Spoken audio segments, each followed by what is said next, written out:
Hello and welcome to Level Your Playing Field.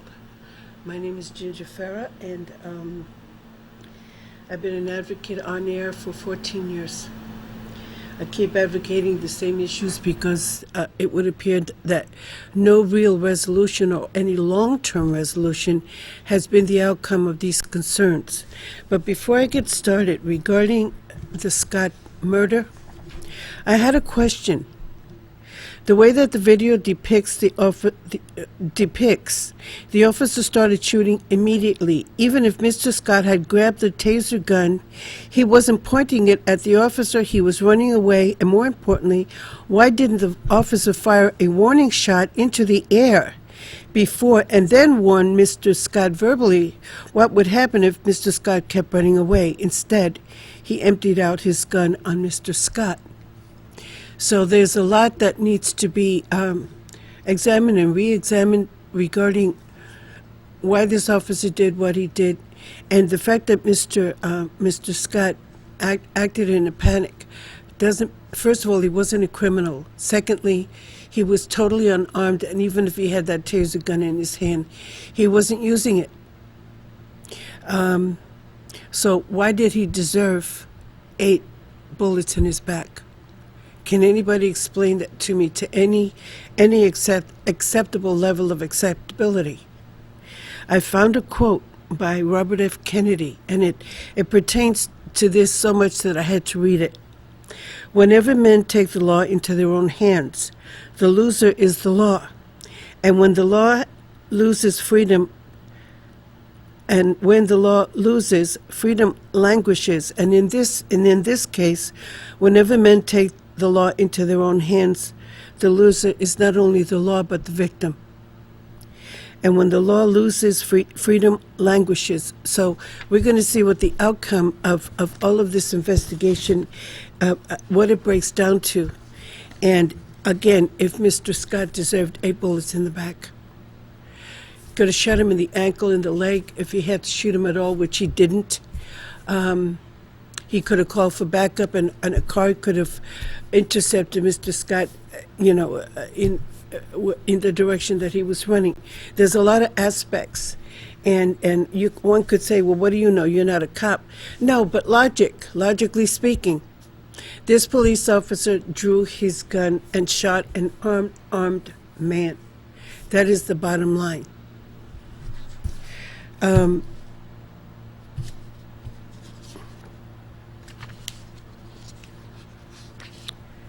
There's also an email that I received from frontpage.pch, and it pertains to President Obama says climate changing is harming our health, unveils pledges from Google, Microsoft to help. Now, and this is more about radon than anything. And in one state, this comes from www.nbcnews.com, and it talks about the levels of fracking that may contribute to the accumulative amount and exposure of radon upon population. And the thing that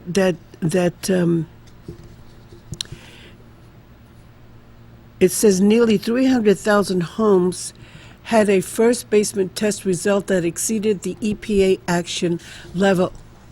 That's 300,000 homes with possibly 1 to 10 people, including animals. And in our own communities, in these broken down properties that are hundreds of years old, there is radon in the soil. And it would occur to me that if there was a business that could be established, or if it is established and made known, where tenants can rent for the day some kind of a meter that would identify any kind of poisonous content in the soil or in the very air that they breathe, that business offices should have a monthly process by the maintenance people to run a check of the air quality, especially of a sealed building. Of a building that has beautifully appointed carpeting and wall coverings and and wooden furniture that is covered with a veneer that emits an invisible gas that can choke the life out of a human being if they're exposed long enough, especially in a smaller office situation where computers are running all the time, and the heat from the computers exacerbates the breathing ability of a person working in under those circumstances. So it would occur to me, if I had a lot of money, I would for low income and for federally funded housing, I would donate for the day to anybody that needed one of these devices to check the air quality in their living spaces, from the basement to the attic. Because in the basement there's also mold accumulation, no matter how clean somebody is, because of moisture that is there from rain or flooding or plumbing. There's that potential for mold. And if a rental property is not well maintained, the tenant doesn't know, especially if there's washing machines or storage in the basement. Because I've lived in enough at enough properties in Manchester to know that there are washing machines in the basement, that there are storage cages in basements, and that the air quality down there is certainly not at the same level as it is in one's apartment or the hallway. And so one has to continue to ask this endless question. I wrote an email to an entity in this community, and this is the essence of the email regarding the insurance factor in the housing circumstances and transactions and processes. In the insurance world regarding tenant-occupant real estate, what are the parameters of qualifying for insurance?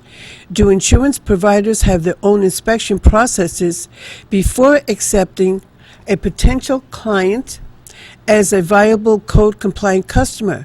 Do they do a background check to see if they have any kind of housing misconduct history, as in not being housing code compliant, most especially where a tenant or tenants have been injured or died?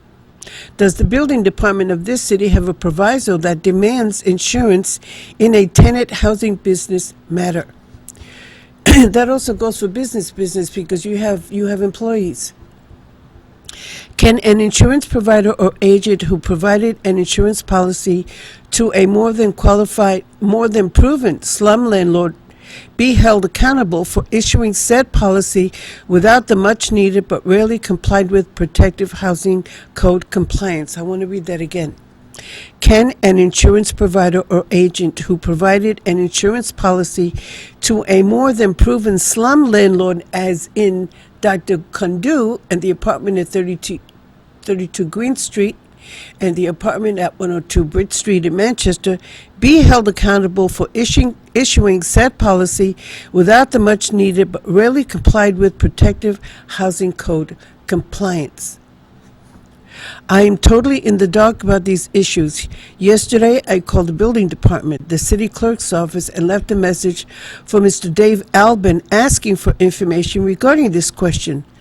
No one seemed to know where one goes to fill out paperwork for a license or permit to become an operator of a tenant housing issue in the city of Manchester. I also spoke with the assessor's office. They too had no knowledge of these questions. I was referred to Nashua, New Hampshire Registry of Deeds. They advised me they only register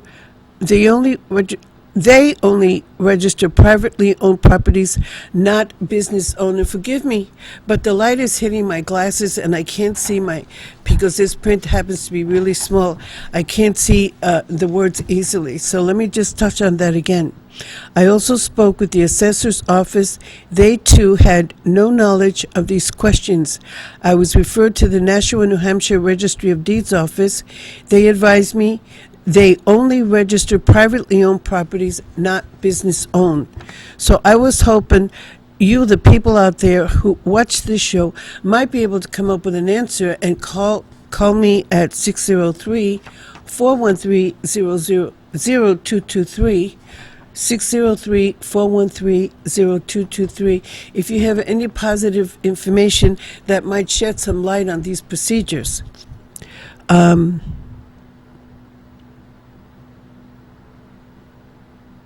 And how and why these perceived illegal and rankest kind of tenants' rights are violated on a consistent basis, not for days, weeks, or months, but for years, for decades. And why has this been allowed? How can human life appear to be so easily violated without human beings, without any accountability in these illegal and unconstitutional processes? It would appear that some within the business and political world use human beings as an easily acceptable, disposable commodity, a seemingly never-ending supply violation, and a no remedy or accountability anywhere in sight, with a seemingly endless supply of human beings and lives to spindle, mutilate, and even cause their deaths. Isn't this a crime anymore? In the housing community, one can cause the death of another and get away with it, and in the end, get paid by the insurance provider for having done so. So don't insurance companies need protection from these perceived illegal life-taking and fraudulent perceived landlords and or property owners as well, if they are not complicit with the owner in the first place? Because human history in the United States has for decades reported about the most highly titled human beings that hold the responsibility and the rights of other human beings by the title that they hold, violate those rights and those constitutions. I don't know how many times one can read about it. And the fact that there are insurance providers who were reported in the past of operating a Ponzi scheme where they would take the payments that were brought to their office instead of to the mother company. They would bring the payments to the office, and that particular insurance agent would use it for his own personal expenses, and then use the money that was coming in almost daily to cover anything that came up insurance-wise for a client. But he finally went out of it, just finally fell apart, and he went to jail, just like the Ponzi scheme of Bernie Madoff, but that was for stocks and bonds. So there has to be a connectivity, a sense of understanding that when a person owns a property, a rental property, that there are certain rules and guidelines that have to be enacted in order for that person to deserve to receive a permit to operate in a code-compliant manner. And if he, she, or they has not, they're not entitled to a permit or any kind of paperwork that would allow them to continue as a business, because they are putting human life in jeopardy, and they don't seem to care. And it would appear that because it has such a long history in this particular community, that they have it's almost like a guarantee that they can get away with it, because they've been getting away with it for a very long time. Air pollution is the concern of every single human being, especially on American soil, because the decay and the breakdown of properties in and near a code-compliant property or on either side of a code-compliant property are exposed to the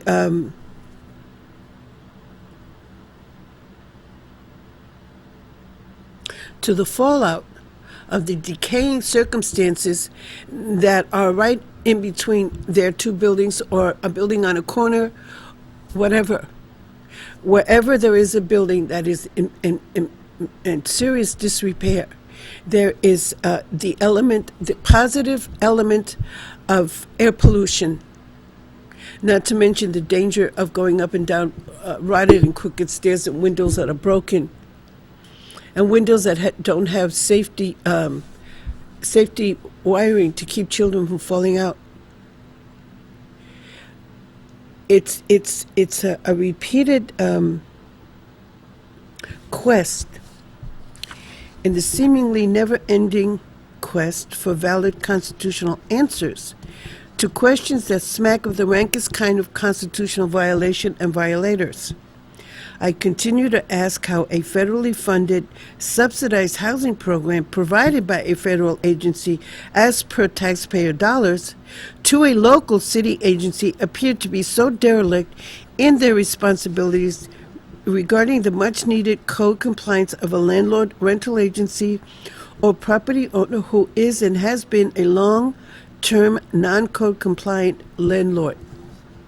How do these federally funded agencies get to keep whatever permission is required to operate as this kind of business, not being held accountable for their less than stellar but much expected but rarely received housing code compliance?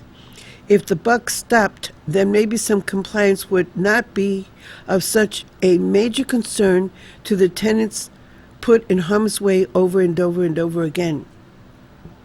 Some inspectors, and I use this term lightly, walk in with a long stick in their hands. The stick is to reach a smoke alarm in the ceiling. They look into the bathroom to see if the fixtures are functional, and a quick check into one's kitchen.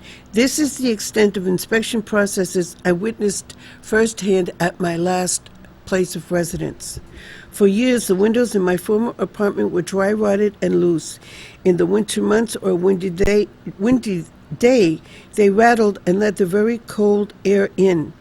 I had to use a 36-inch size ruler to place between the bottom of the window frame and the window frame itself. I speak to these so that the windows wouldn't rattle. Now, mind you, there's a storm window ahead of the normal wooden window that was part of the structure of the apartment. But even the storm window couldn't keep out the cold because there were gaps between the wood and the storm window all over the place. And so that apartment was like an icebox during the winter months. And the heating registers were right under the window. And in this particular apartment, it had very high ceilings because it used to be a Catholic school.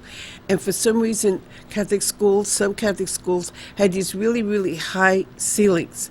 And so the heat could not reach up and over the balcony of the second level of the apartment because it was a loft. And one had to take their blankets and go downstairs and sleep as close to the register as possible to keep from freezing during the winter months. So all of these things are things that have been in effect for over a decade. And the fact that I refer to them repeatedly is because there was an election going on at the local and federal level. And I'm wondering if any of these candidates, with the exception of Glenn Ouellette, because he already knows, these mayoral candidates that some within City Hall and even the press have omitted the fact that there is a fifth independent man or candidate running for office, shows you how low they stoop to violate the rights of other people in all their processes.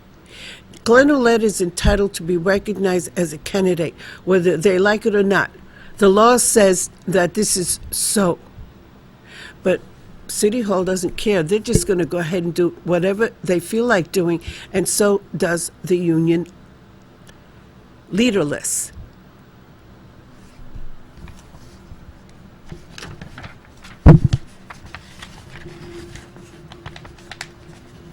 Now, these concerns are just the inspection concerns are just at the federal level, but when you have housing at the city level, then you have to wait every 3 years for something that needed fixing 6 years before. You've heard me reference these concerns over the 14 years I've been on the air. Advocating nothing has been done to bring those who violate the rights of tenants, which include children, the disabled, veterans, and other citizens, or heard of a proven long or short-term slum landlord being held accountable in a court of law.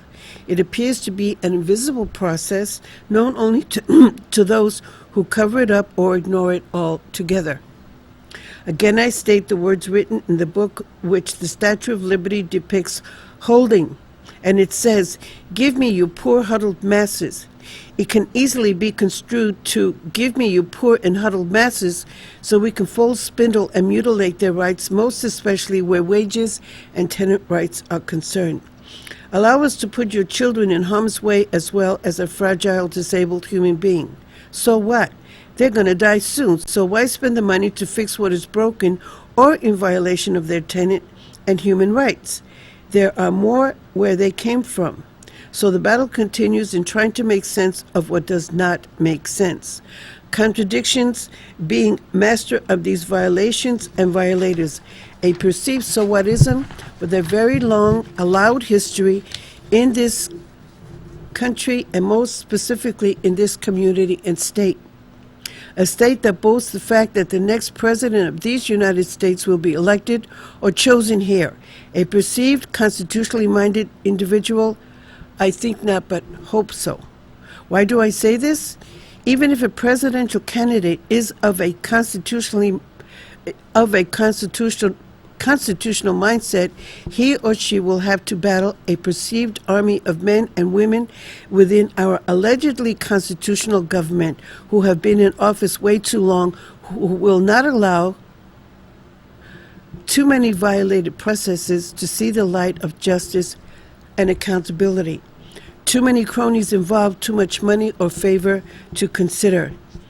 In the last 2 or 3 presidential elections, I spoke with Dennis Kucinich during a town hall meeting held at the then TV23 location of Manchester MCAM.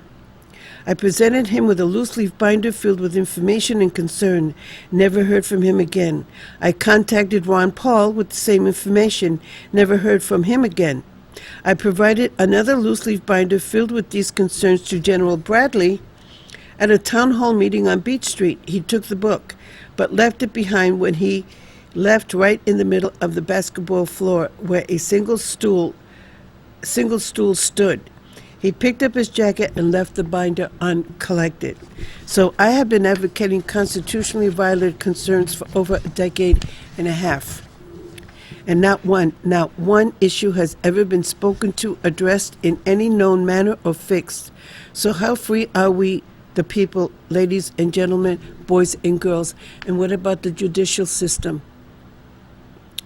If somebody comes in front of a judge, if the judge does not have enough information provided by these city agencies and the expected insurance question, then he or she may not have enough ammunition to hold landlords responsible, most especially when a death has occurred. The local concern for tenants' rights, in which they may have to wait decades, if ever, to receive, is the other component to these concerns. Imagine having to wait another 3 years for more than proven housing code violations. Imagine poor and or poisonous indoor air pollutions, damaged and unrepaired staircases, windows, and other safety concerns as in insect infestations, carbon monoxide, radon, gas leaks. An almost everyday occurrence for some, and yet City Hall and the building department appear to be devoid of any positive corrective processes. One last comment regarding the so-called press in the city of Manchester, New Hampshire. As far as I can see, they have never addressed these concerns in any kind of true journalistic expectation, not once. Too many perceived cronies to protect.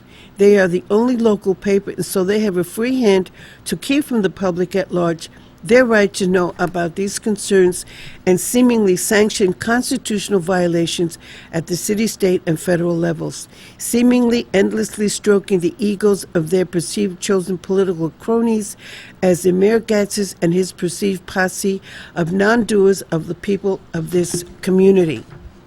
If you think I'm being discourteous or disrespectful, I would ask you why. When one considers the disrespect, discourtesies, and violations en masse imposed on many citizens of this community, American refugee and immigrant alike, there can be no other manner in which to address these concerns consistently and seemingly endlessly. If there were a good or positive action provided by those from whom one would expect to receive, then accolades of gratitude would be a great part of my reporting. But alas, as far as I know, or you know, this has not been a forthcoming event of expected compliance or enforcement, or the arrest of a landlord who contributed to the death of a citizen, a child, or a man or a woman. You see, to me, the Constitution is under God and as such deserves the expectation of the rules it protects and expects to receive, where human life and human rights are supposed to coexist but do not. Under man's law and God's law, violations are the only outcome stemming from these concerns and expected constitutional processes. Corruption of these expected processes appear to be the only exercised manner of expected but unreceived lawfulness ongoing in this city for way too many citizens for even way too long a time frame. I did a little research on the breathing mechanism of the human system. Lungs and these little things called alveoli, which are, I'll read this to you. I got this from microbemagic.com, okay? It says, your air sacs, your alveoli, are very easy to see in a picture. They look like bunches of grapes. They have a very important job. It is in the alveoli that oxygen from the air you breathe is swapped for waste products like carbon dioxide. Without your alveoli, you wouldn't be able to take any oxygen from the air. If you damage some of your alveoli, or if they get clogged up, or if you are sick, it can be difficult to take in enough oxygen and can be very unpleasant. So how does air get to your alveoli? Every time you breathe, your lungs take in air. Your lungs look like sponges on the outside, but inside they are a whole network of pipes and tubes. Air comes from your nose and mouth down your trachea, your windpipe. This breaks into two main tubes called the bronchi, one of which goes to your right lung and the other of which goes to your left lung. Each bronchus is like the branch of a tree. It has a lot of little twigs coming from it. They are called bronchioles, and they are about as wide as a hair. Right at the end of the bronchioles are your alveoli, your air sacs. They are so tiny that almost 600 million fit into your lungs. Each one of these is covered in absolutely tiny tubes called capillaries, which is where red blood cells, one cell at a time, swap the oxygen you inhale for the carbon dioxide waste you want to get rid of and need to get rid of. Your lungs are very your lungs are very precious. Your body tries to protect them as best it can. It has tiny hairs called cilia inside your nostrils that trap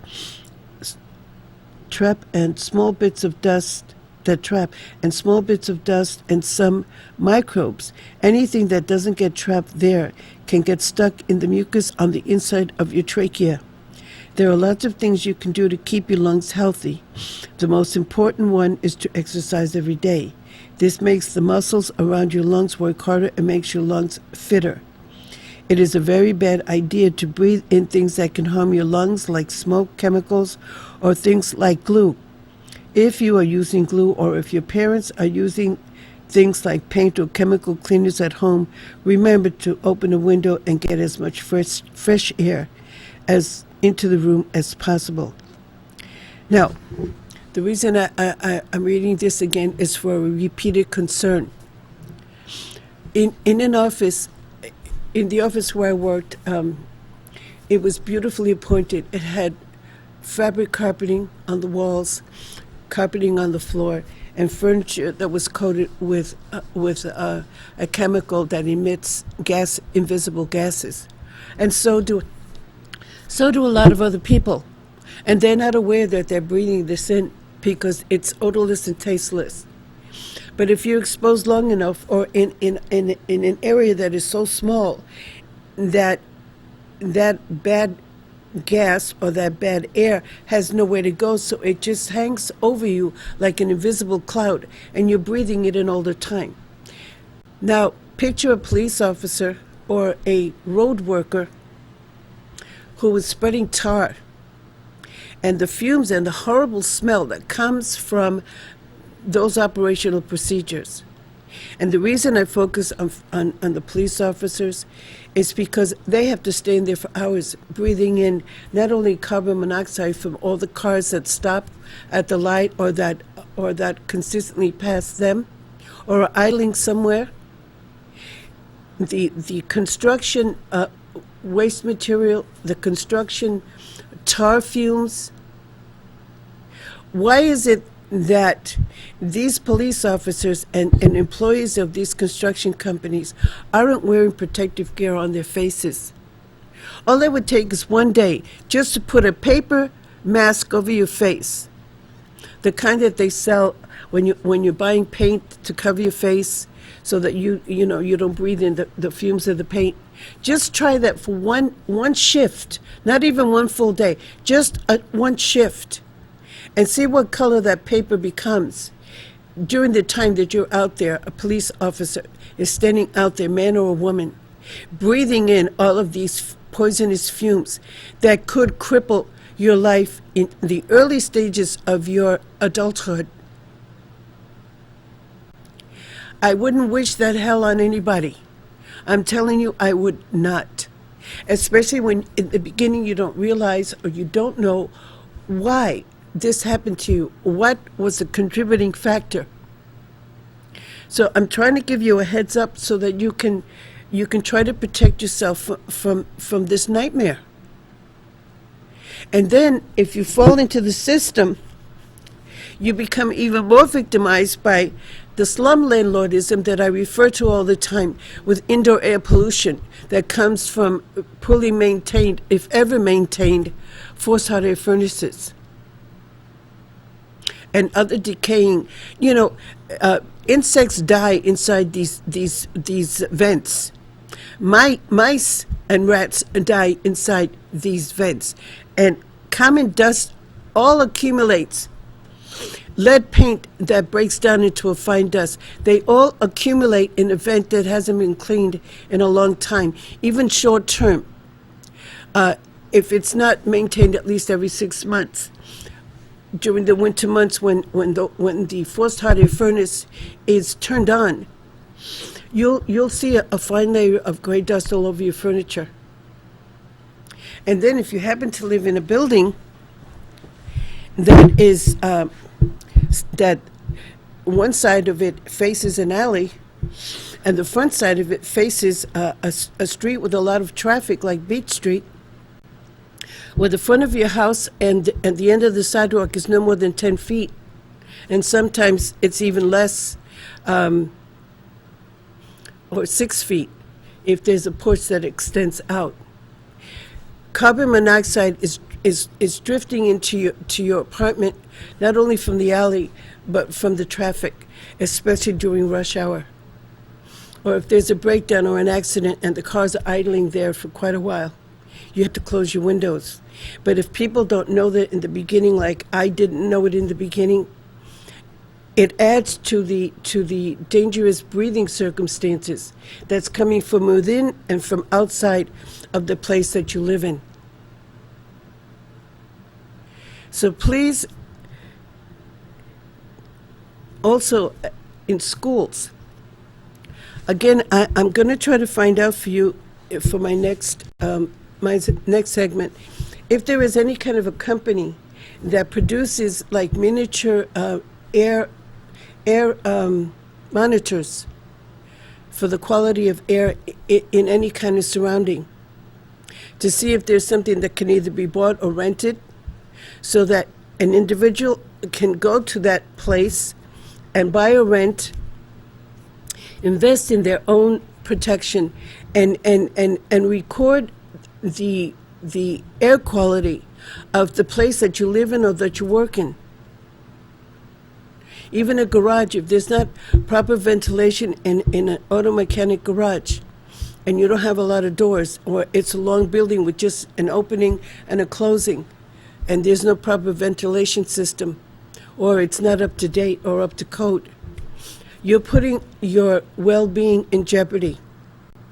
If you can consider, if I can find the information, if it's out there, I will share it with you, because I've been on disability since 1989, and officially with Medicare since 1991, 1992. And why I didn't die is only God knows, because I came as close to dying as a human could be without not dying. And I know what it feels like. I know what the poor fish that is used in a commercial, this little goldfish, they have that poor little fish flopping around to make a point about asthma or about breathing. They finally dropped it into the fish bowl. But that's what it's like in a human version. When you're trying to go up a set of stairs that you always used to be able to do with no problem, you find yourself going up the stairs one at a time, especially if you're carrying groceries, because you don't have enough oxygen in your body, which it demands for you to do that task. Now, this is a book that I don't remember how I got this, because I order a lot of books. I've got, I don't know how many books. I've been ordering for at least 10 years because I love books and I like to educate myself. And it depicts all parts of your anatomy. If you want to go to the library to see if they have this kind of a book and borrow it from the library. And sometimes the library has books like this for sale. And also used bookstores where you can get a sense of your inner anatomy and how it's supposed to work and what could be causing it not to work.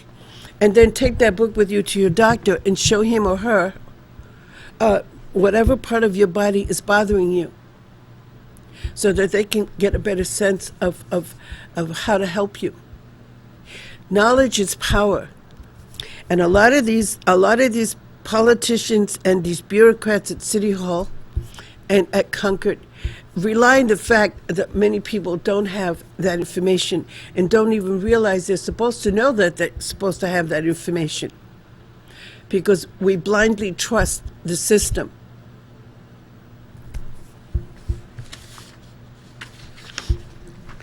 Next week is the anniversary of Abraham Lincoln assassination. Excuse me.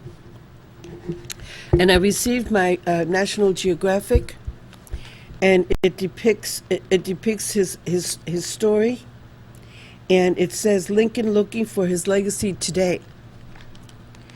On the 150th anniversary of the great emancipator's assassination, Americans along the route of his rural train reflect on his life and his legacy. We here highly resolve that government of the people, by the people, for the people, shall not perish from the earth. Abraham Lincoln, Getty's Address, November 19th, 1863.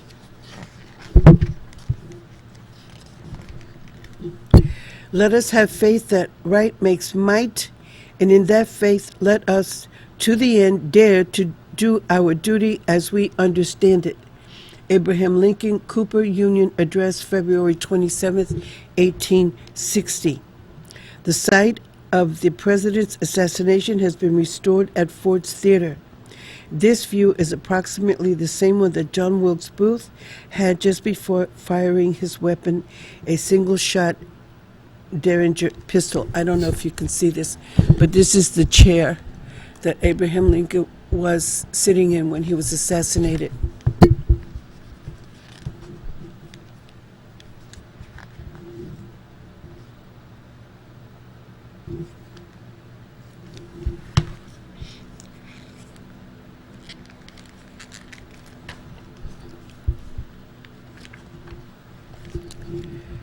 Everyone, white and black, knew that Lincoln's role in ending slavery had spawned the murderous hatred that took his life, and that murderous mindset prevails to this day.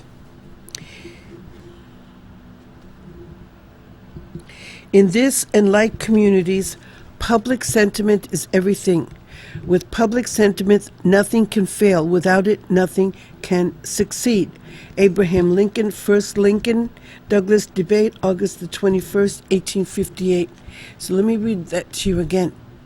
In this and like communities, public sentiment is everything.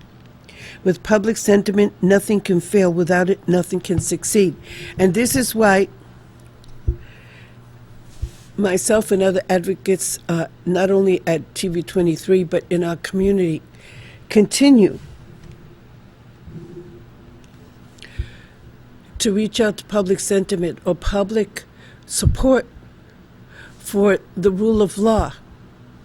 I've said this 1,000 times, and I'll probably say it another 1,000. You don't have to like anybody, but don't break the rule just because you don't like somebody.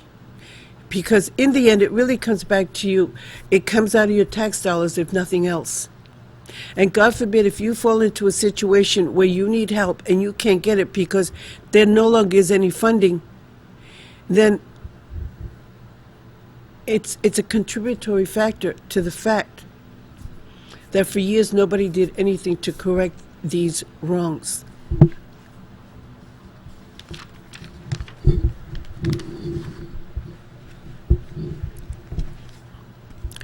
Lincoln's funeral train made a brief stop in Syracuse, New York on April the 26th, 1865. Today, black and white parishioners worship together at Grace Church, one of the city's first congregations to become integrated in the 1950s. And it depicts altar boys and children, altar boys, black and white, praying together.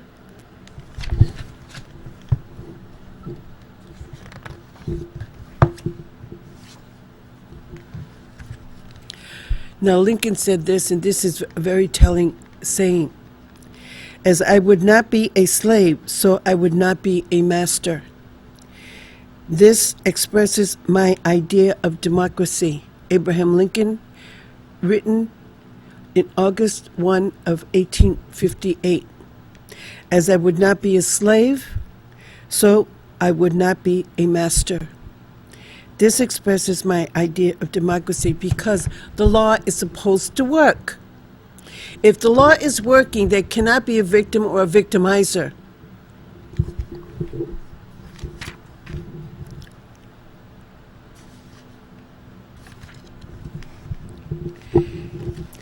This is a picture of an integrated family. A white man and a woman of color and a beautiful little baby.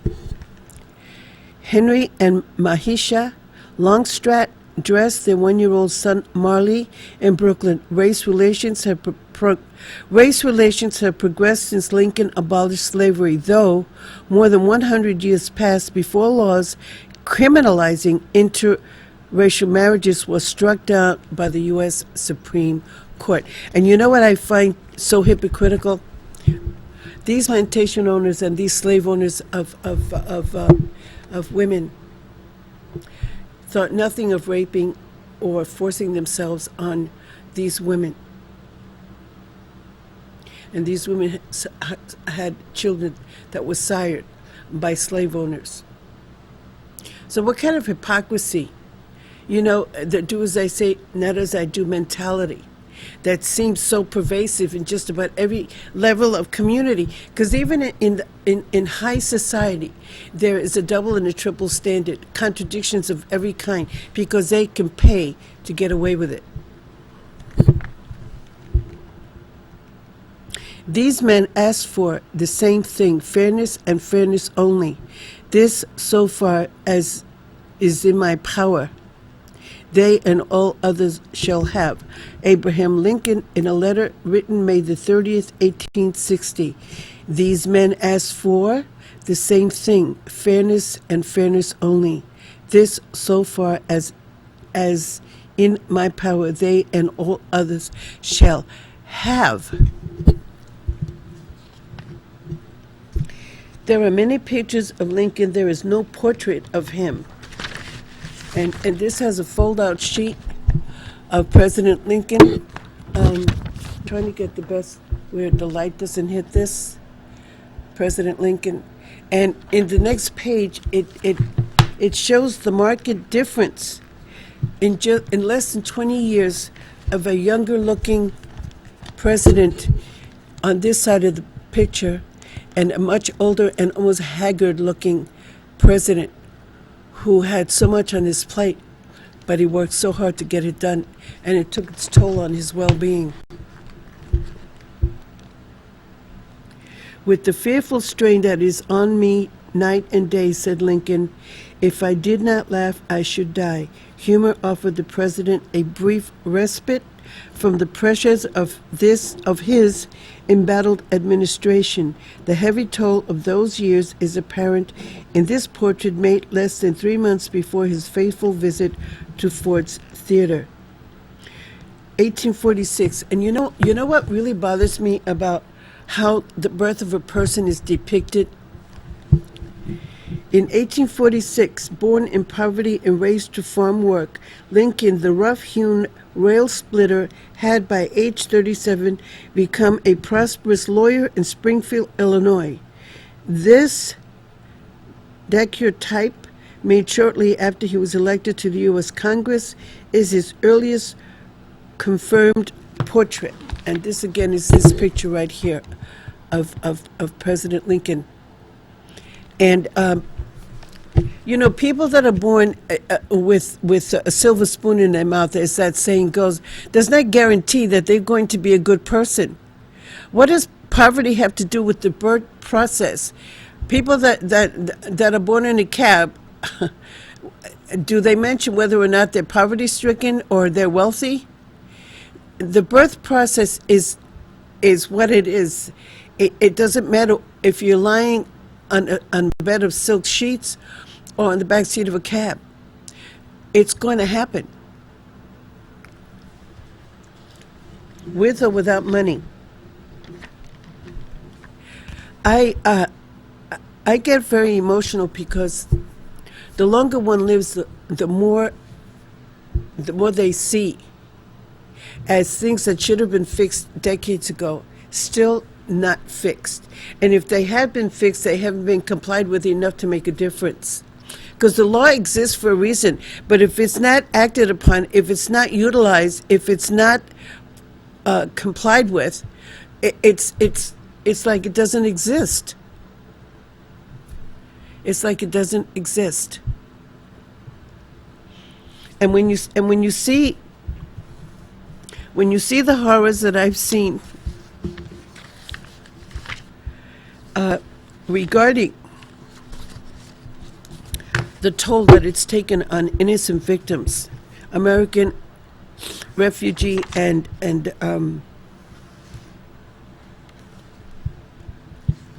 American refugee and immigrant alike,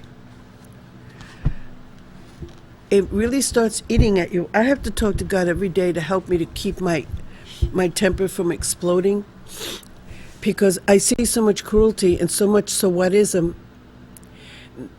that it's hard. It's almost like poisonous food. It may look good and it may smell good, but when you go to bite into it, it can kill you.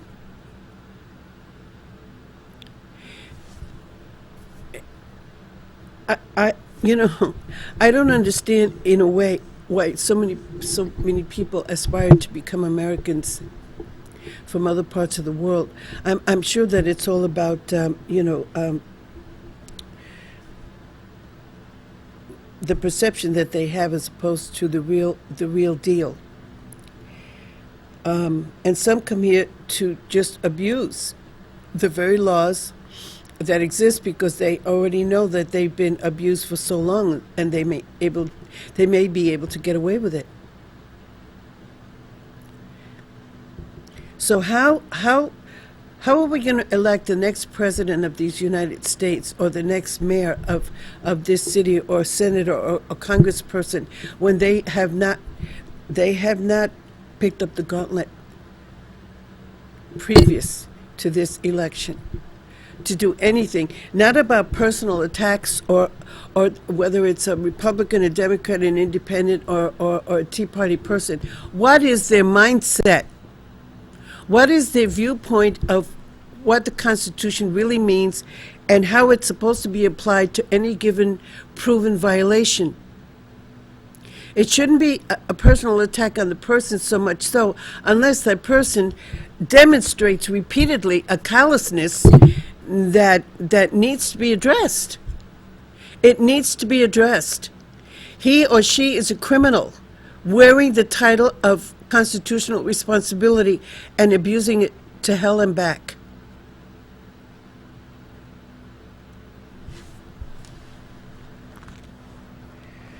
You know, this country assassinates or eliminates or somehow finds a way to demean or to denigrate anybody that is truly a sincere and avid advocate for the right thing, for the right reasons. Glenn Ouellette, I don't understand how this guy does it because he's really disabled, but he's learned to utilize his intellect in such a way that it's like his motor's always running. He gets very little sleep. He's always looking for answers to questions that need answers, for violations that need remedy. And yet, the powers that be at City Hall and others like Rich Gerard, they will not respect the fact that the law says that he is supposed to be counted as a candidate. So what does that tell you about those that kind of thinking from those kind of people? Now, he may have his right to an opinion, but he doesn't have the right to violate the law. Those are two totally different matters.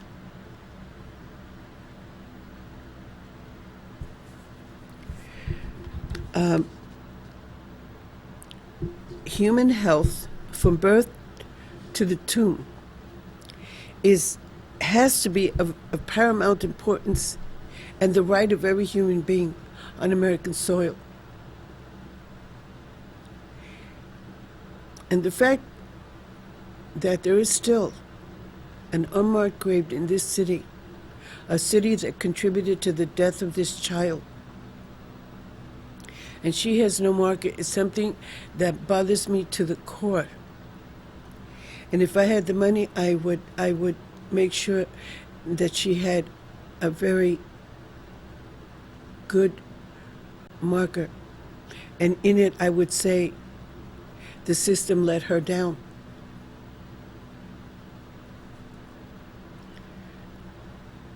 And let her family down. Because they trusted the processes that promised liberation from the hell that they were living in their foreign countries, where their lives were being threatened, where people were being killed on a daily basis, and they had to witness it. Not to mention the lack of nourishment that was also part of their living circumstances at the time, and is still going on today. Because if you remember We Are the World, millions of dollars were collected for food and materials that were needed in that part of the world. And most of it was confiscated by the rebels, and they never got it. So there are people and nations across this planet that don't want people to be safe, that don't want people to be educated. And a lot of that exists in this community and in this country because they need slave labor. They need people that they can control with fear. That's not supposed to exist in this country at the level that it does. So you decide whether Your hate qualifies you for violating the constitutional processes and rights of any human being you target, because you have to do that. This is your right. This is your right to your personal opinion. But once it turns criminal, it's not a right. It is a violation. It's almost time for me to go. I wish you knowledge. I wish you freedom.